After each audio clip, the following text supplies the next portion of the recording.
Christopher Min nagsalita na sa isyong kinakaharap ngayon ng aktres na si Kim Chiu.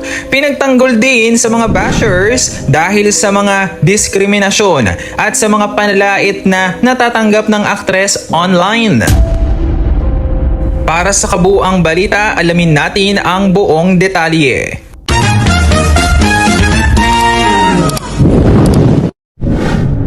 Isang hindi inaasahang plot twist ang yumanig ngayon sa mundo ng showbiz matapos magising ang publiko sa isang pambihirang kaganapan.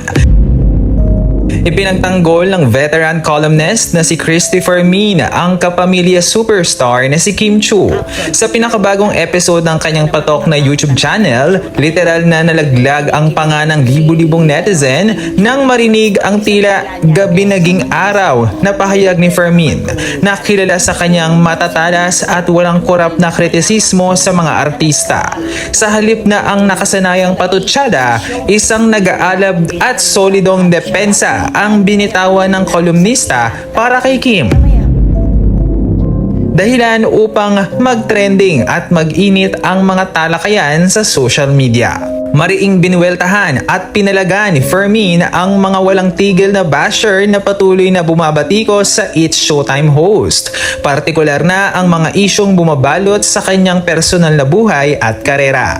Ayon kay Christy, labis na ang pambabastos at unfair na panghusga ng mga kritiko. Kaya oras na para ibigay kay Kim ang respeto at hustisyang nararapat para sa kanya bilang isa sa pinakamasipag na bituin sa industriya. Sa kabilang banda, alam naman natin na mayroong gininto ang puso ang aktres na si Kim Chiu. Sa katunayan, marami nga sa mga contestant ng It's Showtime ang kanyang tinulungan dahil sa mga istorya na ibinabahagi ng mga ito sa mundo ng telebisyon.